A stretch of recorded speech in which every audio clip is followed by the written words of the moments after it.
These are Biodynamics DT770 Pros. They are the best of the best. Yeah, we'll have to. Yeah, you can just tell how much different these headphones sound. Are you okay now? Yeah, I'm great. It's the headphones. He thinks he's got auto tune on. That's his problem. No, I sound great. I don't He's need actually pitch wise not bad. No, yeah. Don't give him just that. a little nasally. Don't give him that. I can't not give. I mean, like The truth will hit you in the face, King. I don't know if it was his YouTube or Instagram or whatever he was singing recently. I don't think and all the time I've known Mike, I've never heard him actually like try to intentionally sing as much as he has been today for sure. Most of it's fucking around. Was it the one where but Bart like told you to sing or whatever? It was a challenge or whatever. You had to sing to R&B.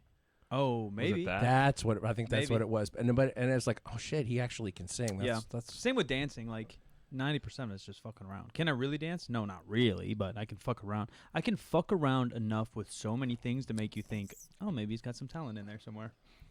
It's deep, but you can maybe find it.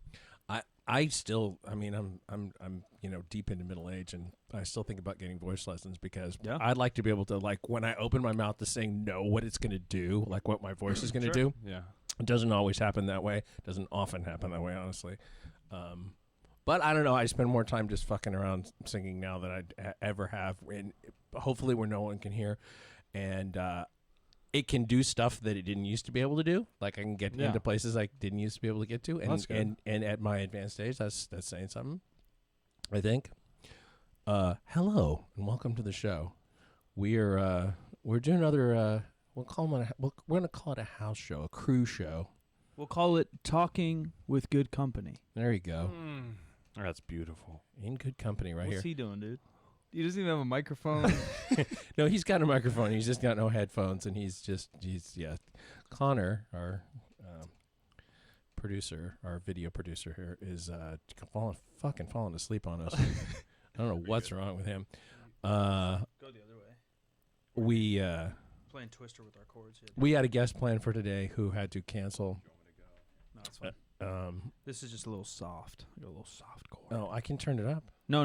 The chord itself is. Oh, yeah. Because that's not the right one for it. It's fine. I think the right one might actually be inside that case right there. That's right. I'm alive. You're right. Okay. Yeah. Go live on Twitch, dude. Let the kids know. All right, dude. Did you see that attitude he sent me? Sorry, it looked like you were napping, bro. I didn't know what you were doing over there. We're gonna. He's a tired dude. He's saving his energy for what? For painting.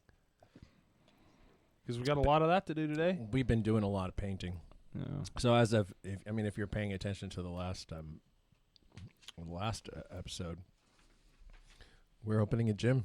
We're renovating a building that used to be a gym and making it a gym again. That's the difference. I think a lot of people opening a gym in a space that's okay. You just put the equipment in there and you rock. Yeah, that's not what we're doing. No, we're actually, and even probably what we thought we were doing.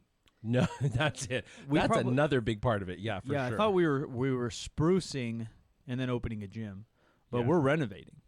Yeah, when it comes right down to it, we're renovating. You don't really know what you're getting into until you're in it, and then you have questions about. Now we can't leave. Your sanity, and we're committed now. Like we signed like a 5-year lease. Well, 3 of us are. Someone in the corner, I don't know if they're committed or not, dude. Yeah. The building owner's like, you guys need more time. Like, you might need more time in there. Yeah.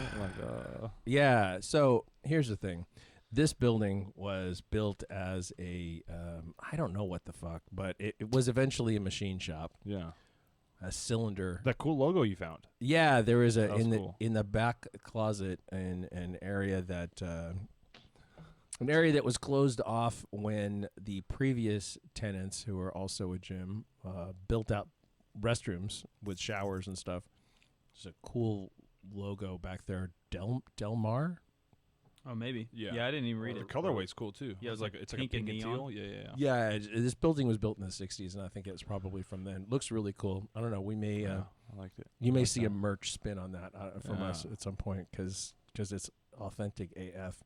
That room hasn't been touched in a bit. God knows how long. A bit. Holy shit. 2008. Probably. That's like one of those places like the scare YouTube videos that jump at you. Like that room. That room, yeah. That's where. Well, I'm going to put a better light in there, so it's going to be a little less scary. Yeah. Just make sure when I go in there, you're going with me though. I'm not going there alone. I'll hold your hand. On the water cooler room or the water? Oh yeah. It is kind of nasty.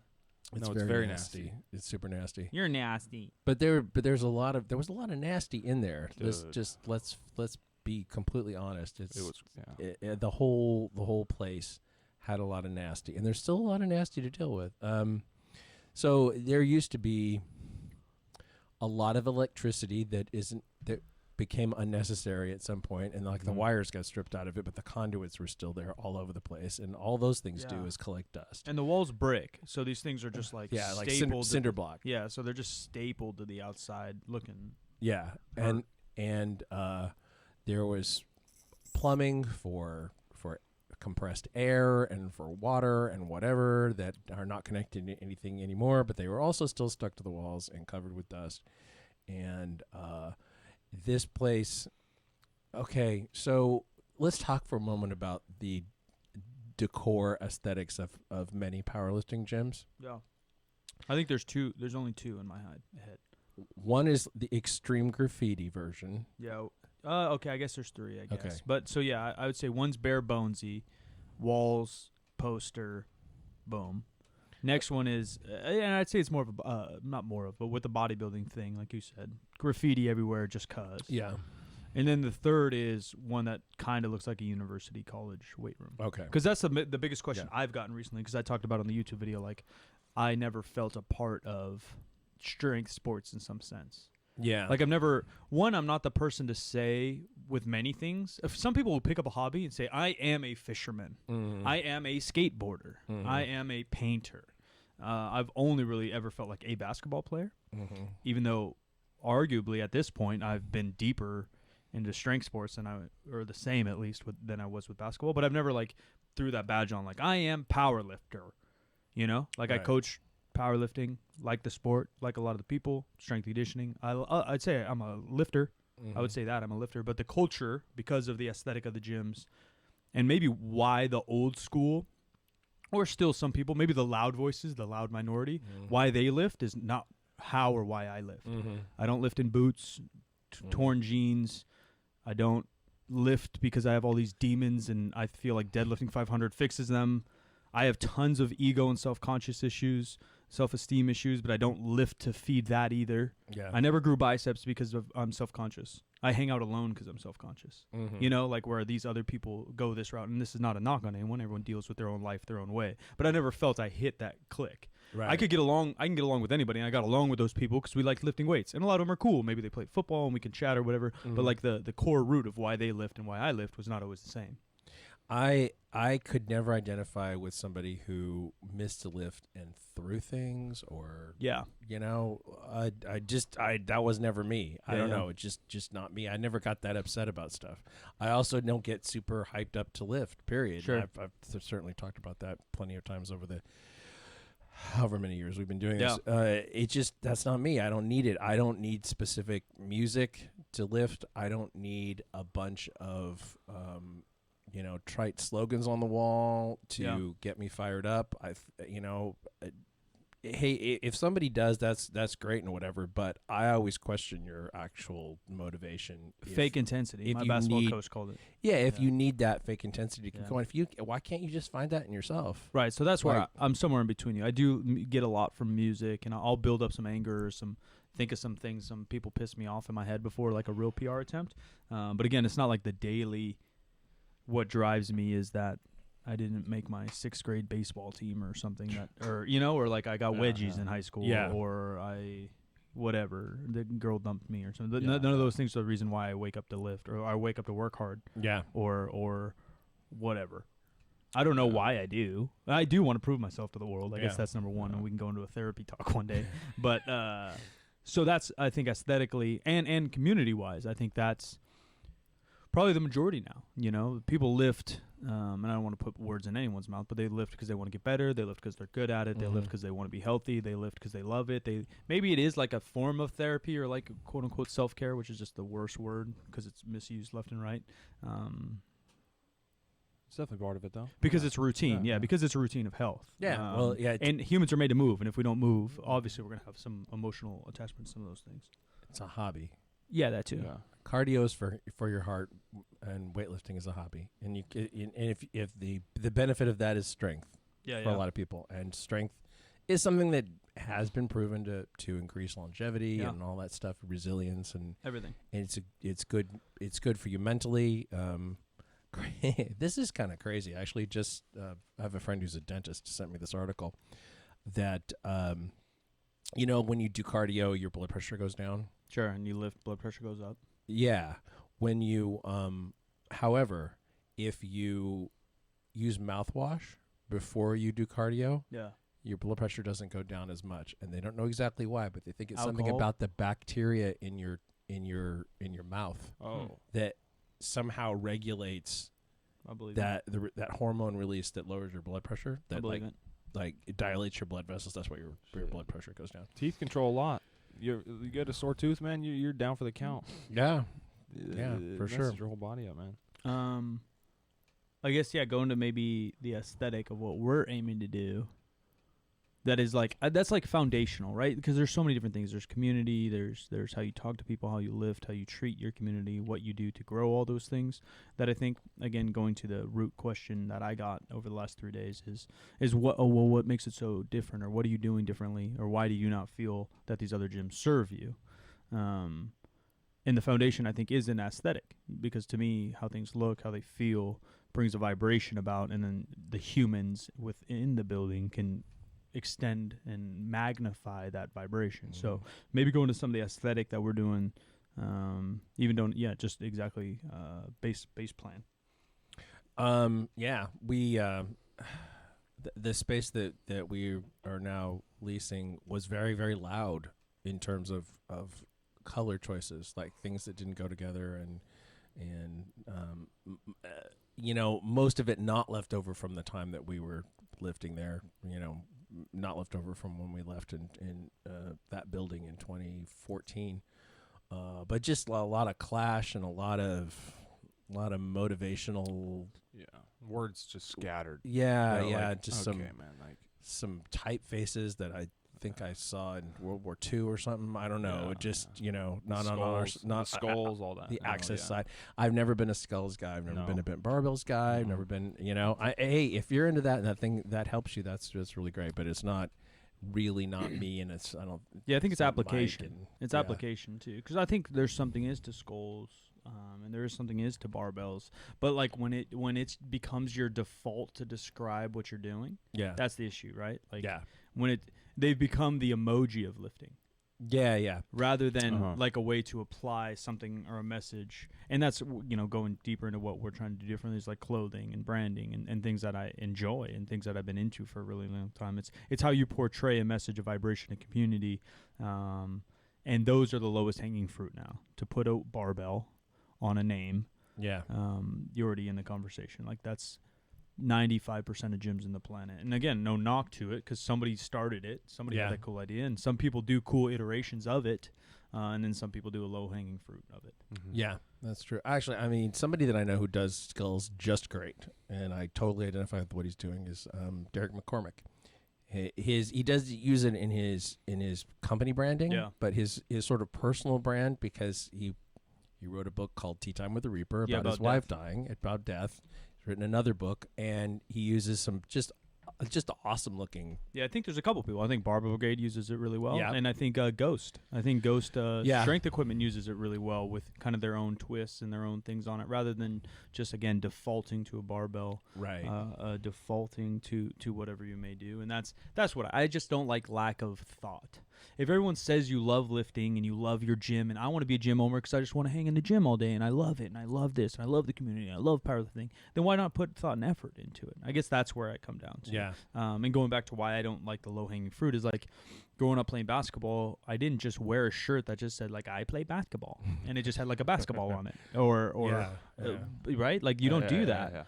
What's a baseball shirt? It's the three-quarter shirt, but it doesn't say baseball. No. But you see that and you're like, oh yeah, that's the baseball tee. Or like basketball shorts. They don't have a basketball on them, but more than half the people in the summertime just wear basketball shorts. It's more so the culture. Right. You're more so immersed. You don't have to say it. Yeah, exactly. Yeah. You just, because you can always tell. You can see someone walk and you're like, that's a basketball player. Or you see someone walk like that's easily a baseball player. Yeah. You just know. Yeah. Especially like, if you're an athlete, you see another athlete, you're like, yeah, I know what's going on. Yeah, he's got a little swagger, which is a and I'm outplayed assuming term. gym people, I'm not in the gym world at all.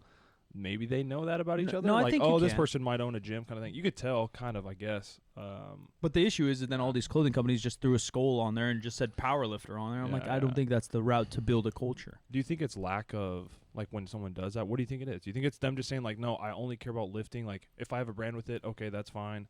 But they're more so like, I only care about the lifting part of it? Like, what is it? I don't know. I'm a hater, so I would say it's don't give a shit? I would say it's laziness. Yeah, Yeah. I would say lack of creativity. And lack of culture as a sport as a whole. I tweeted, shout out our boy Russell, I tweeted him beginning of the year. He just posted something, I forgot what it was on Twitter. I said, yo man, 2020 is the year we bring some culture to, which is actually ironic coming down to it, but I didn't know he was building a gym, and I didn't know we were necessarily building a gym, but he tweeted something, and I subtweeted him.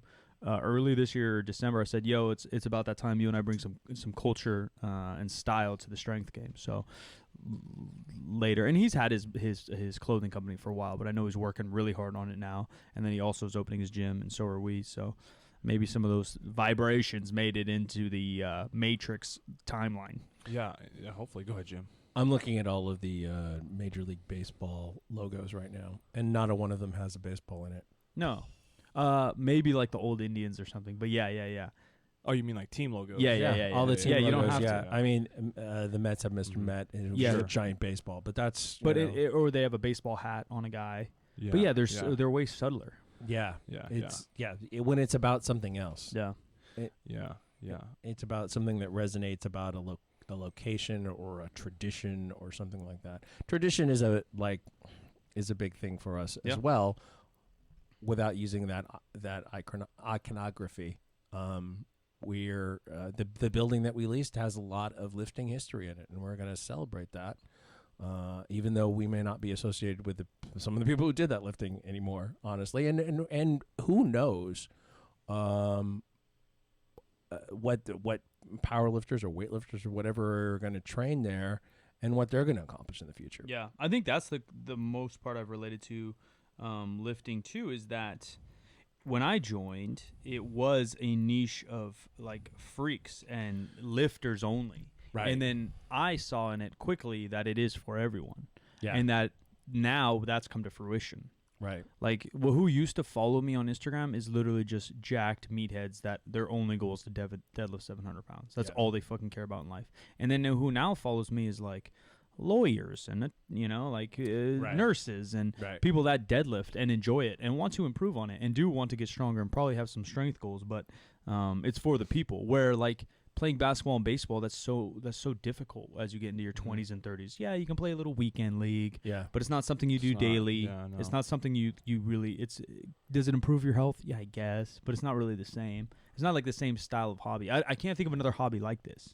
No. Or another lifestyle like this. And it's crazy that it doesn't have a culture. It does, but it has a billion little ones. There's kind of like this Gym Sharky aesthetic culture. There's kind of the old school West Side powerlifter. There's kind of the USA PL. And, I've done tons of videos. Like we did a skit with Omar kind of joking about all these stereotypes. Those are more like stereotypes than cultures, I feel like. Yeah. Which is like fine, too. It's fine to poke fun, and that helps build the culture, in my opinion.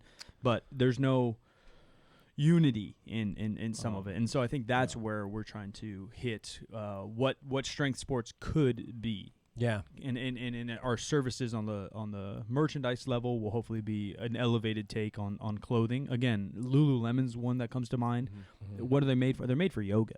Right. But who wears Lululemon? Everybody. And they don't have a yoga dancer on their logo. No. They have a clean little logo. Their stuff's comfortable. It's supposed. I mean, I don't really wear it, so I don't really know. But everyone who tells me it's comfortable, it looks good, it fits good, right? And so we're not going like that luxury-ish looking way, just because that's not our style.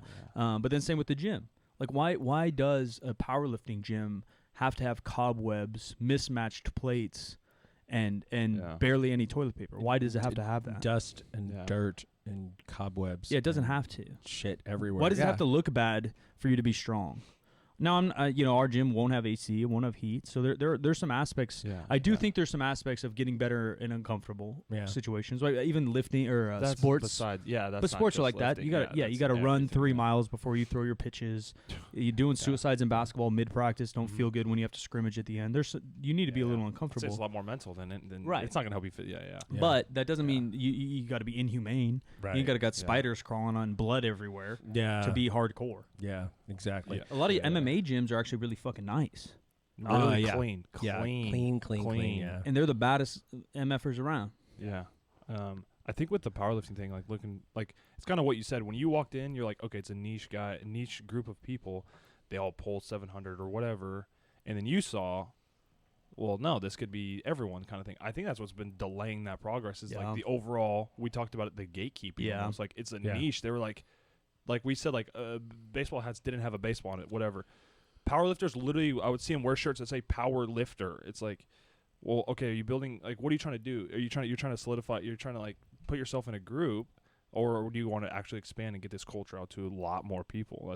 It's a lot of gatekeeping. Back then I would have been like, hell no, I'm not going to that gym. Hell no. Well, and it makes no sense, because then it's the same type of people why aren't we on ESPN? And why can't we get sponsorships? And why is the USAPL not paying my way to IPF? Not everyone. A shout out to my boys that do the things right. You know who you are. Plenty of you are doing the things right. You're very welcoming. The Bryce Lewises, the Russes, the Ben Rices. You guys are helping the game, the Omars, the Barts. You guys are helping the game and bringing people in, because you see that what we need at the highest level, we need more people. We need a bigger community. Right. I forgot the number. I think Chad put it out 2-3 years ago. The amount of powerlifters by the USAPL registration form was half of the American Curling Association. So we think powerlifting's grown like crazy. Yeah. But curling, the little ice sweeping game had 20,000 and we had 15,000. Which is, we might make a 3SB team, by the way. Yeah, to make perspective on what we have. A curling team I'm in. Yeah. But you know what I mean? So the gatekeeping is always annoying. There's a difference between I don't know. I just feel if you got it, you don't have to gatekeep. Yeah. Right. If you're so tough and you're so strong, you're not worried about little Timmy coming in here and learning how to deadlift, because you remember you trying to learn how to deadlift. Right. I think it's just the issue of what makes things grow. People recognize themselves in it. Yeah. Whether or not that's what they're doing right now, I identify. This is what I want. So anyway, just going back, we're painting everything just gray. We're going to start there. We're a blank slate, tabula rasa, and then we'll build up. The hell does that mean? Yeah, clean slate. Tabula rasa. Tabula rasa. Tabula rasa. It's Latin for blank slate. Someone say tabula rusu. I'm gonna tabula rasa every morning for my mental state. That works. How about that? Yeah, I think you do that every night while you're alone time. Mike's got a very, very dirty mind. So hey, Mike, I'll be right out. I got a tabula rasa, my ding ding. Meeting at 10. All right, I need 5. We need 5 minutes of tabula rusu. He's got to clear the slate. Another interesting, shocking point, and we really don't know the full ramifications of this yet, but we didn't know that the metal building that is attached, that is sort of the office and used to be what Kelly Starrett referred to as the Ed Hardy rollout room, because there was a giant sugar skull on the wall. Good is name. A giant rat festival. It is the fucking Woodstock of rats. Yeah, Coachella party. It's Coachella. It's all of those festivals of rats. I feel like that I know that there was a point in the past where there was definitely an exterminator coming in. And now there are rats coming in, and they're in the walls, and they're in the ceiling, and they're in that whole area. And the rest of the gym is not. The rest of the gym is concrete, so it's not really an issue. There's not really a space for them to be. They might dart in and out, but that's not. That's controllable. But the place that we are anticipating being the office and the podcast studio and the media, YouTube, all that stuff, we may have to entirely rebuild that building. Multiple things. It's non-gym space. 1. 2, because we're trying to elevate this thing. We don't know how bad the issue is, but we're going to make sure it's 1,000% taken care of. Right. And 3, it's really just a space for us to create content. So this podcast will be moving in there, so it won't affect the gym at all. But we have that. The floor is a little uglier than we thought. The walls needed painting, which we knew, but we didn't realize maybe how big the fucking walls are. We've already went through 30 gallons of paint, Yeah. and we're about to go through another 20. Mm-hmm. But we're moving. The bathrooms are nice but not done. We'll have full functioning showers. The bathrooms look something like maybe a hotel lobby. Like, they're not bad. They got nice sinks, nice countertops. So we're trying to elevate that feel. Again, it like typical powerlifter thing, bathroom, like it looks like a porta potty in a building. And so we're trying to kind of change that vibe and what that might be for multiple people, and to be more accepting, to not to make, you know, we were even talking to Jim's wife, and she's like, yeah, like lifting weights was weird, like guys being, you know, whether it be like sexually weird or just weird. And you hear about this stereotype everywhere. Ladies are afraid to go to the weight section because it's, whether it be intimidating on multiple levels. Or they're just not necessarily strong enough to deal with a 45-pound bar. I mean, that's that's true too. And that's so the thing. Yeah, we're gonna find fixes for all this. So hopefully everyone's welcome in person. I would like to think our gym is going to be 100% inclusive, and then our clothing probably won't be, because you might just not have the same style as we do. Right. And doing a whole Lululemon line is probably out of the question for now. Where it may go, it won't be. So that'll be a little bit, not that it's inclusive or exclusive, but. And we're talking about like every release having something that anybody would wear, and then having stuff that's more style specific. Yeah. Taste specific. And some accessories that'll fit everyone's life, and a little more fun stuff, and a way to be creative, and a way to kind of continue to build community and brand online. There's more questions, non-gym style, if you want to dive in. Sure. Whatever you want, Mike. Whatever you want, buddy. Most important thing to help recover, manage anxiety and depression. Oh my God. So first off, none of us are doctors. No, we don't even play one on the internet. Yeah, So. I'm not even going to fake it. You know, I've been in and out of therapy. I guess in and out doesn't sound good, because that sounds like I've been in the hospital or something. I've done sessions of therapy my whole life, starting in like 3rd grade all the way mostly through high school, and then another bout as an adult. I think that's your first start. Because those are professionals and they know how to walk you and talk you through situations. I think it depends on everything, right? If you come to me and say, Mike, I think I have a drinking problem, and I ask you, how much do you drink? You say, I have 2 beers every Friday, and it's not interfering with my life at all. Maybe you don't have one. We all tend to look so much inside ourselves that we sometimes, because of our egos, will overanalyze ourselves. I think if you're doing okay, focus on the positive and try to do okay. If you have the money and things are affecting your everyday life, and they're affecting your thought process and relationships, then yeah, I mean, the only most important thing I would say is try to seek help and try to learn about yourself. There's no other way. There's no other answer that I know. Obviously, building routine, staying as positive as you can, cutting out toxic people and toxic environments in your life, surrounding yourself with positivity, and being that positivity yourself. I think that's not spoken about enough. Everyone says, like, being positive. Well, like, what the fuck's that mean? But if you want everyone to text you, if you're always blaming Cindy for never messaging you, she's a fake friend. She never hits me up in the one-way street. Like, well, when's the last time you just text your cousin or your friend and say, hey, man, you doing all right? What's up? Like, if you want to receive that light, you got to be that light. Yeah, that's a good point. And that's kind of side point to anxiety and depression. But little things like that, I think, go a long way. And I have no other advice other than seek professional help, find routine. Something I'll say about therapy is this, that it is almost never scheduled when you need it the most. You know what I mean? Yeah. Like, when you're having your worst moment is not when you have a therapist in front of you. That you often go to those things, and usually there's some anticipation of going, and you're thinking about what you want to say. Sure. And you try. I mean, you're paying for it, so you're trying to think about, like, how do I get the most out of this 55 minutes or whatever it is, and this however much I'm spending, $90 or $100 or whatever you're spending.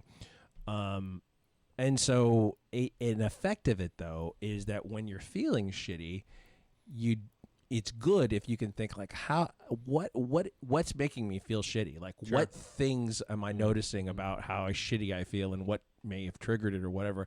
And how can I talk to somebody who's an third party objective observer about that thing in a way that person can help me understand what's going on? Yeah, I think a couple things go along with what I agree with Jim is, like, the biggest benefit is that you can be 120% authentically yourself. And now, do I not believe you can be that in real life? Of course you can, but it's difficult. We Yeah, all it's- hide things from people. Yeah. We all feel like this person's going to judge me, or this is going to happen if I say this, or if I tell Kyle that he doesn't have a cute haircut and I think it's an ugly haircut, like You he's going cut to be it. mad. It is a really good haircut.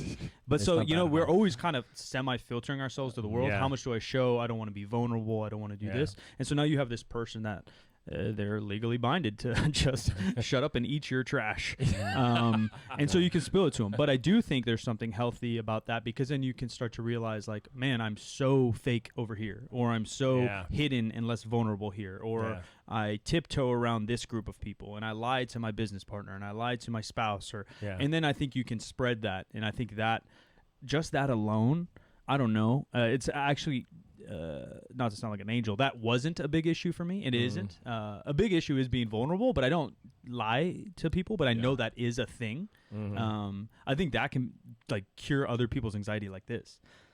Because people are so like stuck in themselves, like, oh man, Yeah. like I can't tell Jim I hated the color he painted the wall. He's my business partner. I don't want to hurt his feelings, or Yeah. or more selfish reasons, like fuck it, Jim never listens to the color I said. His color's fucking ugly. Rather than just like after you like speak so clearly, and this takes time. It's not your first therapy session. If you've gone to therapy for a year, you start to realize like, man, I filter a lot, and now I don't have to. Then you just go to Jim like, yeah, man, don't really like that gray. What do you think?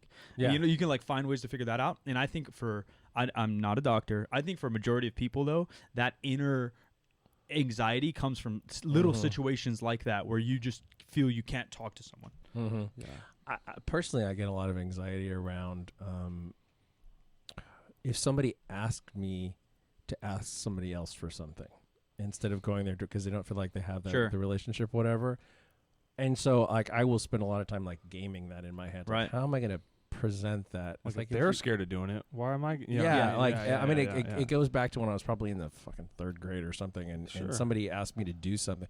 Like somebody asked me to, I was in line for a snack bar, and somebody asked me to buy them something. It's like I can't do math in my head. I don't know idea how much. You money just for- spiral. Yeah, it's like why don't you just get in line like everybody else? Yeah. Like, why are you leveraging off me? yeah, You know? Yeah. This is a battle in your head. That guy's like, yo, can you just buy me a fucking Kit Kat, dude? Yeah, it's You like, know what I mean? yeah, it's like it's Yeah, like yeah. I don't know. I know what the tax is. I don't know. I can't do. Why just get in line? Just like get in line like Yeah. everybody else. Like I can't. You know. I think back what Mike said basically. Yeah, if you don't have like, I would say, I mean, I don't know how many people go to therapy. It's not, I mean, that's Yeah, I not don't really either. any of my business or anything like that. But I think the biggest part is even identifying the things you were talking about. Like people will go their whole lives like me. Like you say, like you just mentioned certain situations. I would have a tough time even identifying that I'm doing that. No, right. You know and what I mean? that's I think therapy that's does, the yeah. hardest Yeah, part yeah, is yeah. you're like something's going on. Like let's say I'm filtering to this set of people, like maybe like a coach or something. Like you're afraid to say something. Like you don't even think that. It just I think it's somewhat natural to a degree, but I think it is definitely environmental because you're afraid of the feedback. The you're little afraid one of anything. is cussing in front of your parents. Yeah. Right, I'm Yeah. 31 years old now, and I curse in front of my mom like crazy. But up until I was like probably 21, I was like, oh, I just can't. Like, mom's Yeah. gonna yell at me, right? Yeah, and like, yeah, when yeah. then you're filtering yourself in a way Yeah, to your yeah. mother, which is probably the last person. At least, hopefully, you have a great relationship with your mother that you don't have to do that with, Right. And then same with business partners, close friends, medium friends, whatever it might be. Yeah. And yeah, you don't know until you. Yeah. And some people are more self-aware, obviously, and some people aren't. But you don't know habits because they're so Yeah. ingrained for every year you've been here, and you don't know. And that's what the therapist is like. Yeah, Jim, like why don't you curse in front of your mother? Don't you think it's a little weird now? You're Right. right. And then you'll be like, yeah, that's part of the whole process. Yeah. I will have to say though that if I swore creatively, my mom would just crack the fuck up. Man. She likes it? She did. Yeah, she did. I don't know how my she parents appreciated that. never cursed. Yeah, and shit. My mom really liked fart jokes a lot too. My parents never cursed like my whole Really? life. Yeah, my mine my neither. Only If my when they're dad really said shit, pissed, yeah. If dude. my dad like Pissed. slammed his thing, he would Yeah. say shit or something. Yeah, I'd be yeah, like, yeah. oh my! Up until I was like, yeah, ET, and I was like, Yeah. No. my dad was a creative cursor. He sort of just came from the world where oh my god, so many sayings that I'm probably gonna forget. That he would just say just crazy Yeah. stuff. It's like, well, Dad, where the hell did that come stuff from? like that is Yeah. funny. Where did that come from? That, like, my dad grew up in Oklahoma and part of California, and like grew up around people from the same places, and he just had so many bizarre sayings. Dad, where did that come from? I don't know. No, I'm not going to know now because he's been gone you're for on a the while. spot. Yeah, I'm just like, oh man, I don't even know anymore. But I think even going back to the therapist thing, I think we've kind of built a culture though, unfortunately, towards men of like basically saying like, you're a pussy if you go see a therapist, like, or even women. You're psycho. Or Why you that go to too. the therapist? Yeah, You're emotionally unstable. Why are you going there? And it's like, I don't know. I mean, we are definitely like raised that way in a sense, and you get that, but it's like, yeah, I mean that makes it a lot harder because then when you go and like, let's say you do go, then you're afraid of what you're about to find out. Because you're like, well, shit, okay. Which there is a time and place to be like, hey man, like you need to nut up, like you need to go through this. Like if you're running suicides or whatever, you know what I mean? Like, it's like, yo, dude, no, you're just being a little bitch. Let's go, let's finish this. Versus like, there's something going on internally in your, you know what I mean? Like, I think it's very similar to sports and health. If your arm is broken and I see it broken and you go to the doctor, I'm not calling Kyle a pussy. Yeah. But if Kyle, I can't see it, that's the one difference is I can't see it. But there's a difference between being like lazy and sad and being depressed and anxious. Lazy and sad, you need to show up to work. You're an adult. You need to do your suicides. Exactly. You need to keep that shit in you until later. You can fix it. Yeah. Well, we all get sad. We all have shitty days. We all get grumpy. But if you're anxious and depressed, same thing. You just need to go to a doctor. Yeah. But for some reason, physical ailments and mental ailments are viewed 180 degrees differently in America. At least I don't know how the rest of the world works. And I don't know. Yeah, maybe that is whatever. That laziness you're speaking of, it somewhat cheapens real trauma. No, 100%. But same thing with the physical, right? Yeah. We all know a little Timmy, like, bro, your ankle's fine. Like they get a little cut. Like yeah, you cut your finger. Oh, like that. Bro, we're still doing the drill, kid. Like, we got to go win this game on Saturday. No, Like, it's just your little ankle rather than Josh Emmett finished his fight of the year, ripped ACL, ripped MCL, that's insane. busted face, and then finished the fine one. Like that's an extreme case. he had the in an earlier fight, he had the worst hand injury in the history of UFC, and he still finished that. I think he's had one of the worst facial injuries too. I think so. You gotta drink some milk, buddy. His orbital bone busted or something. Yeah, no, he's just a brawler. He's been through a lot. Yeah. Josh is a good dude here from Sacramento, Team Alpha Male guy. Yeah. But yeah, there's lines on both of them, and that's part of maybe why therapy isn't surgery. It's not the same as getting a cast. No. Which is actually the good part is you can go when you are just sad, and you can go when you're depressed, which is clinical ailment. Right. So that's the difference. Is you can go to a doctor and say, hey, my forearm hurts, but they're not going to do anything. They can't cast you. But you can go to a therapist and catch it early or figure it out or learn why. And so that's kind of the benefits of that. Best of luck to you, buddy. If you don't have the money, find a way. I think there are I don't know, but there's counselors, which are like people with masters, and there's psychiatrists, people with PhDs. So some might be a little bit cheaper. And if you're scared or can't take that dive, find the closest friend, family member, and just start talking to them. Yeah. Hey man, I need to talk. They might have resources too. Yeah. Well, you just start you get used to talking. Yeah. Sometimes just getting it off your chest a little bit make you feel a little bit better. Yeah. But don't be afraid to reach out. If they are your loved ones, if they are your family, they will listen and they won't. Before the next question, I'm just gonna say we're gonna take a break right here for Thrive Market. You want to just do it real quick? And we're back. We'll just do it. Oh, we'll do it after. I'm nervous about throwing it on the Twitch. Oh, dude. This is what we're talking about, dude. You're on the spot, dude. I'm little Timmy wanting to buy that Kit Kat. I need you to buy it for me, dude. Right here. No, I'm just kidding. Dude. When your gym opens, can I work there? We'll let Jim take this one. if we are outrageously successful and we need additional help, who are you, dude?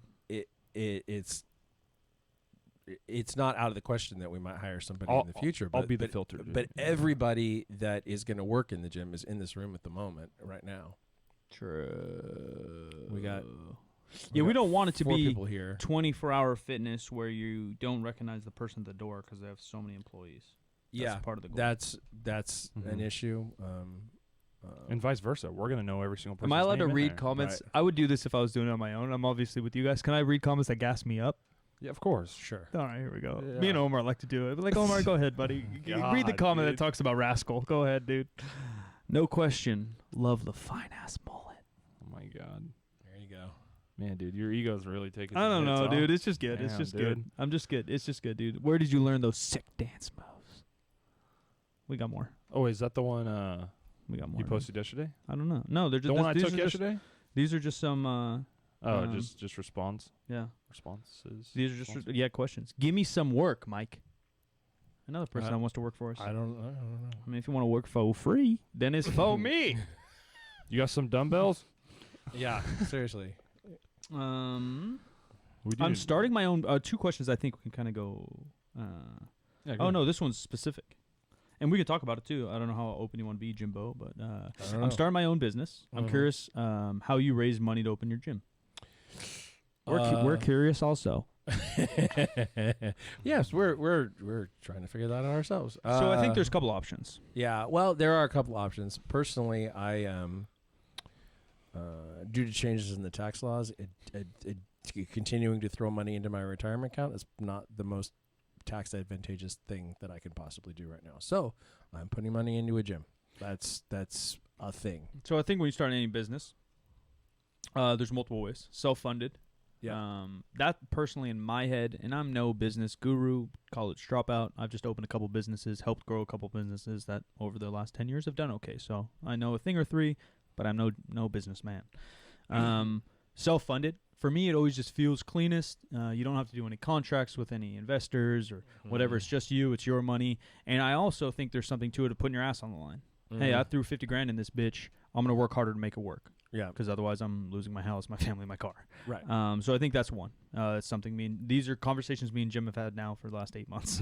2, some kind of investor, angel investor, or investor group where you basically get to choose how you what you give them for their money. So whether it's a person, a company, or a group of people give you money and you decide how you're going to pay them. You can pay them in some kind of interest-style loan. So it'd be like a personal loan from individual. Maybe they get equity in the company. Maybe they get benefits, and then it's more like almost like crowdfunding, GoFundMe style, Patreon style, where they just get benefits. So in our case, hypotheticals, these aren't happening. You get a free gym membership for 2 years when you donate this much money to our business. You get free merchandise. You get exclusives. You get a plaque on the wall. You get a donor sticker or whatever it might be. And all these things. The cool thing about business is you always think there's like right and left. Like everyone, humans, I don't know what that is. We should talk to a psychologist. Every human always just goes yes, no, black, white. Yeah. With everything. Yeah. So everyone sees this and like, oh, well, that's wrong. Like, oh, when you invest, you have to give them stock. Like, you can do whatever the hell you want. Yeah. Business, you write a contract. If you write the contract, you do whatever you want. Jim could give me, I mean, it's just like a gift. Jim, if he wanted to, give me $1 million to go open my own project, and I give him nothing. I give him a lollipop. We could write another thing. I got to give him a lollipop once a month for Jim paying me $1 million. Like, you can make this stuff up. Yeah, I know you can do whatever you want. You can kind of do whatever. Yeah. So those are the main ways. Some kind of crowdfunding, GoFundMe style, where maybe you give them some benefit. Maybe it's just people that want to help you out. Some kind of investor where you turn it into kind of loan. Maybe you pay them off monthly. Or promise them a return in a certain amount of time, or give them equity in the company, and then self-funded. The other way, I guess, a small business loan from a bank, which would also be very difficult just in these times. We've just, heads up, we've researched it all. You can, but banks are just blasted right now because of COVID, companies, personal stuff. Definitely harder right now. Yeah. But those are kind of the options that you can look into. And obviously it depends. You know, if you're opening a car dealership, you'll probably need, I don't even know what that would cost, $1 million, right? So it's a lot of money. If you're opening cars in there, yeah, opening a gym, it's a little bit different. If you're opening an online business, it's even less typically overhead. Yeah, and so it all depends. Yeah, I think I talked about in the last episode the fact that like this is the first like brick and mortar thing I've ever tried to do. And it's a different animal from that perspective. I can tell you that when we're we have an attorney and retainer, because if you're starting a business, you really need to do that. So you need to budget that in. But in our conversation with her, we were talking about, she said, like, you're going to have investors or whatever. It's like, we're filling that out. But like our thought was that we would rather do, like loans that we pay off, instead of giving away equity. And she said, oh my God, thank you. Because I always discourage people from giving away equity in their companies to investors if they can avoid it. I mean, especially something that we're doing here. We're not launching like the next Uber app or something like that. And even that, I've dealt with companies with that and consulted for some companies, and it just gets hairy. The more they own and the more money they're holding over your head, the more power you give them and decision making. And obviously on our level, this is a fairly big level for gyms that we want to open, just because of how established we are in the industry and how big the space is. It's nearly 6,000 square foot. And the merchandise and the podcast and our history, we're kind of skipping a bunch of levels. But in the scale of things, we were not personal trainers, and we don't own all our own equipment already going into it. That's, and it's a bigger project than most opening gyms, but it's not. And even with us, we didn't want to take a shit ton of investors and tell me what color we want to paint the walls. We want to paint the walls what fucking color we want, because we know. Side question, and I think it's for me, but it fits you well too. How are you so entrepreneurial? Jim probably has a little different background because he had a real job. Yeah, I had a few, and I worked at a couple of different Fortune 500 companies, and I can just tell you that you're not valued typically, and you are on your own regardless. That's really what it comes down to. So you might as well be an entrepreneur if you're in a situation where you're not well valued, and that's if you feel like you're constantly under the threat of layoff, regardless of how well you work, like how integral you feel to the process, then you might as well be on your own. I realized, flashback into depression for just a second here. As a kid, I always knew that my dad had what seemed like seasonal depression, because he was a mechanic. He was an agricultural mechanic, and he just seemed more off every winter. And I always thought, he's got seasonal depression. But looking back, I realized that a thing about that might have been that if you work in ag, there's just not as much to do in the winter. And so you're sort of constantly under the threat of getting laid off for a period of time. Making less money. You're making less money or making no money. He made a shit ton of money all summer long because he would work tons of overtime and whatever, because he had to. Sure. I mean, there was just so much demand for stuff, and in the winter it was like, well, am I going to get 40 hours, or am I going to get no hours? Because I'll be in a position. And that happened in one time, and I think from that point forward, just that additional stress of the financial concern, like they're going to come at me and say, hey, we don't need you for a while, or we won't need you till the summer, or whatever. And you're like, whew. My parents, for the most part, didn't live paycheck to paycheck, but it wasn't a whole lot better than that. Yeah. And so I think the counterpart to that is if you do not have a personality disorder and you go into entrepreneurship or business yourself, then you have seasonal depression 365 days a year. There's been many a months. I own, I guess now maybe 5 companies, I guess. I don't even know what I own at this point. Good thing we just had a CPA meeting because I'm lost. I think I own 5 companies, and there's been multiple months over the last 4 years that I just don't get paid. Yeah. And again, I joke, but I don't joke. A lot of CEOs in America, business owners in America, and probably around the world, I just heard the stats in America, do have personality disorders. So they're going to make sure they get paid before their employees a lot of times, and that's how they climb the ladder of capitalism, rather than if you have a heart. And there's never been a month where I never paid my employees, and there's been more than 2 hands worth of months where I haven't paid myself over the last couple of years. So does that affect your mental work ethic? Maybe not work ethic, mental motivation. 100%. And so you just feel insecure, right? When you're stressed, bills, debt starts rolling up, et cetera, and that's where I would counter to Jim, where because you make it seem, you just told one story, but people make it seem entrepreneurial is so awesome and it's so fun and it's for everybody. Just go start a business. It's so easy now. You just file a LLC, pick up something you got an issue with, go fucking bop it. And it's not for everyone. It's really not, because the stress that comes along with it. Jim right now is owner, CEO, CFO, president, janitor, painter, and metal worker at this point. And those jobs will continue to collect. That's what Jim is for the Jim. The JIM is that for the GYM right now. Yeah. Which is much different than working for a big company and maybe not feeling valued. But all you got to do is put this number into this Excel, 300 days a year. You got some PTO. You get a paycheck coming in. There's balances. If you're working for a company or a government agency or something like that, where your job is secure, you're continuing to get raises, you feel like you're valued, you get good vacation, you're treated well, all that stuff. I don't know why you'd be entrepreneurial unless you were born that way. And even if maybe you don't love what you do, and maybe you think maybe you're not fully feel valued. Maybe you're like, I'm a little smarter than the guys that are doing my job, but I'm getting my $80K a year. It's never going away. Yeah. It's hard to argue against that too. Yeah. I think it also might come down to overall identity. So like, let's say someone like Fortune 500 company, like they work for them for 40 plus years, like that's all they know. Yeah. And let's say someone like Mike or Jim goes to that person and says, hey man, I want to open a I don't know, a nursery or something like that. I want to open something, like, you know what I mean? I'm going to sell plants or whatever it is. I just saw something on Instagram about someone selling plants. So that's all I could think of. Like, you'd kind of be like, well, how does that work? You know what I mean? You'd be like, what the hell are you talking about?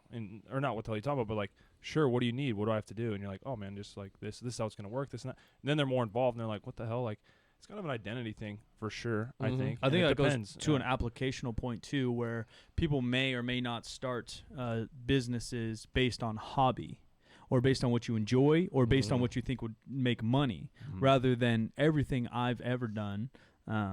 Even the older Slingshot stuff that I did a lot of marketing and work with, I already had a base. I understood social media. I had already opened and failed a company before that. I had already consulted on other companies. Me and my dad ran a whole nonprofit basketball league. I had already started businesses by that point, and I already knew fitness. I'd already been a trainer for 4 years or 3 years. So, and then obviously me and Jim starting a gym. We've been in the industry so long that, like Kyle just said, like, I like plants. I like cars. Yeah, I don't know what it takes to run an auto shop. I've never worked in the industry. So having a base of knowledge or a skill set and focusing on a skill set, because it's super cool for 20 and 30-year-olds to be entrepreneurs right now. You have every guru in the world telling you to go build your dreams. But if you go build your dreams just trying to build this, rather than focusing on a skill, a talent, a craft for a long time, you're probably less likely to be successful and probably less likely to be fulfilled. I know everything there is about gyms.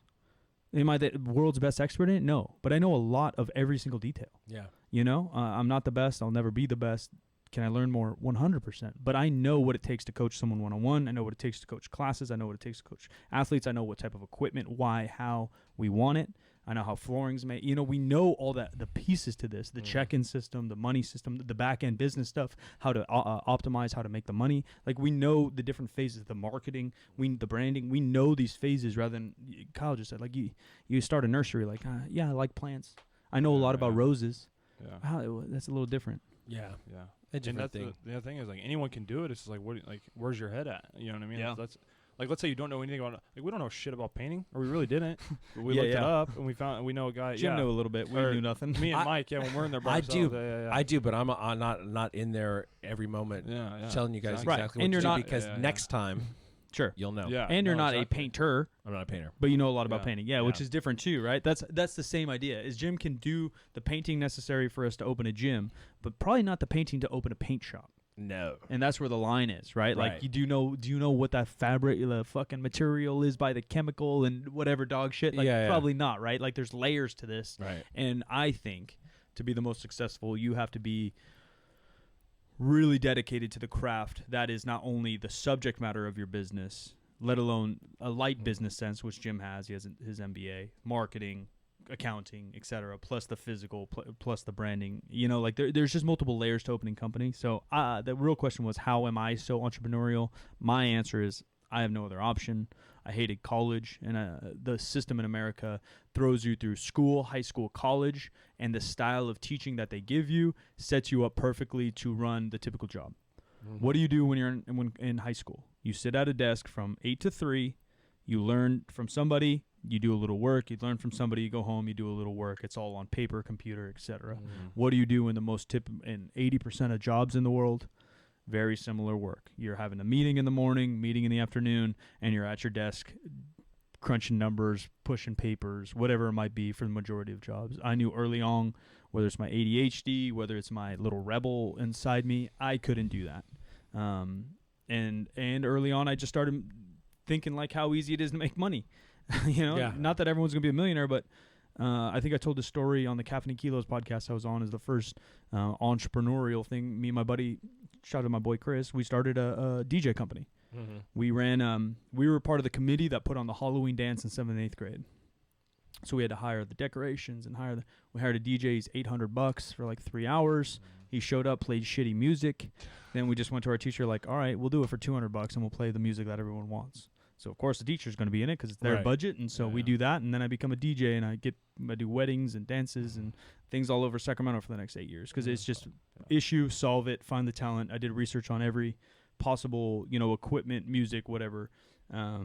And so that's kind of where my start. And then I hated college so much I dropped out and found myself here.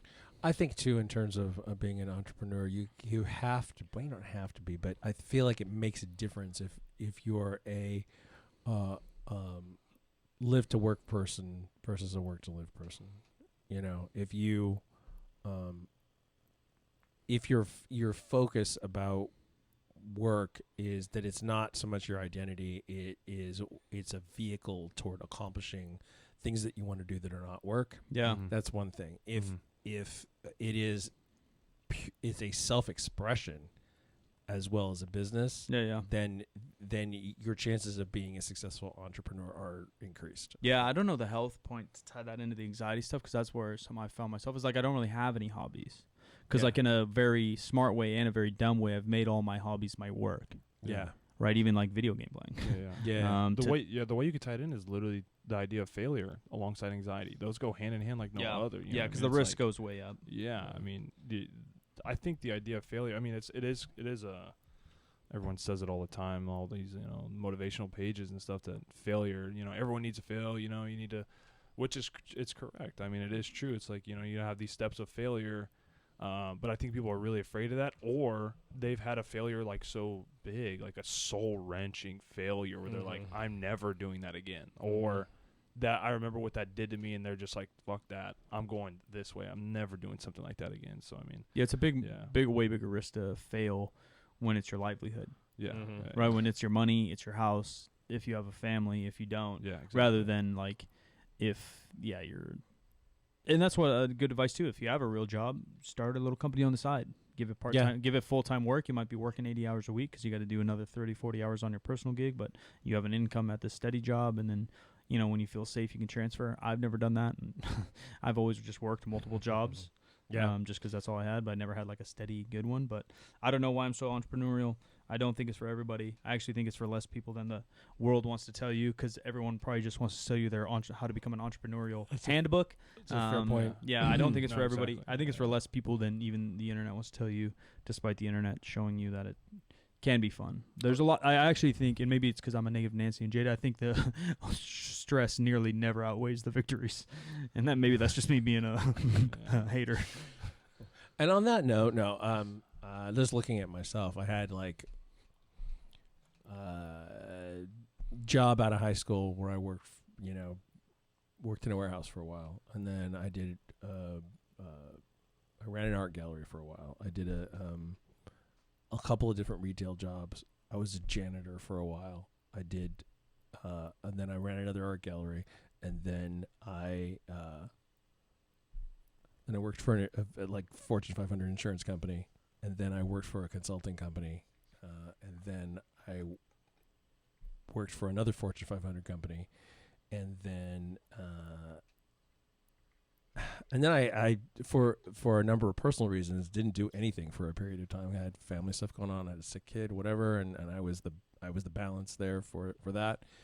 Started another company with some friends with a particular thing in mind, and it didn't pan during the sort of first .com round. Yeah. Didn't pan out. Ended up being a 2-person company that survived. We helped a nonprofit startup. We did IT, did a bunch of stuff. We did IT projects together. There came a point where we split. There came a point where I split from those people. I started doing media stuff. That looked like it was on a particular path. Person I was dealing with pissed off major distributor. All went to hell. Continued doing YouTube stuff. Started podcasts with Mike and someone else, and the business structure would never be formalized because of the person that we were dealing with would not allow it to be formalized the way it's supposed to be, and and eventually shit went to hell. People ask us the question all the time. That's a big part of it right there. I'm just telling you right now, that was a big part of it. The reason that Mike and I we have an LLC for the podcast. We'll have an LLC for the gym. We're trying to put everything in writing because you'll be screwed if you don't do that ultimately. Yeah, these kind of procedures in business are a thing for a reason. Yep. Yeah, and even if you trust the person fully, and I don't ever think Jim would ever fuck me by any means. It's just protocol. You just do it for a reason. Yeah. Yeah. Hypothetically, I die. Yeah. And that thing has or to be me, in paper. that was just much more likely. But anyway, go on. That's why I didn't want to. I'm a little younger, but you never know. You have these things working. Right. And so, yeah, that is what it is. And I think those little things that Jim just breezed over that we won't go into details on are the kind of failures Kyle was talking about. Yeah. Like rarely do you just open a gym or whatever and no one shows up and then you do nothing and then no one shows up and you do nothing and the gym fails.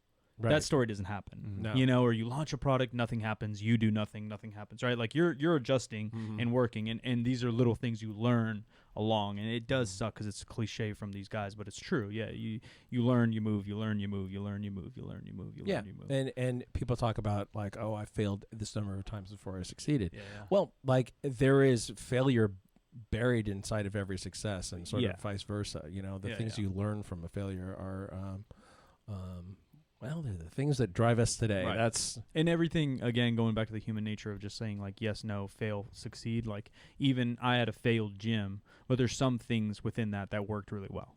Yeah. You know what I mean? Like Right. ultimately I had to close it, and so you call it a failure. Yeah. Or I didn't make a lot of money on it, so you call it a failure. But there was things within that gym that I did that succeeded that I'm now still using to our gym, right? Or whatever it might be. Yep. Exactly. Yeah. Any more questions? There's a bunch, but it's hot and we got to go paint. This is correct. So anyway, thank you for joining us for this episode. I am at the Jim McDonald on all the social medias. Mike is Silent Mike with 2 Ks every place. Yeah. Follow us, 3sb.co. The number 3, the letter S, the letter B, 3sb.co. Sign up for our newsletter. We got a bunch of information coming at you, some exclusive offers on merch, exclusive offers and early bird memberships coming soon, a way to connect with you guys and give you the hookup. So go there, free, just sign on up.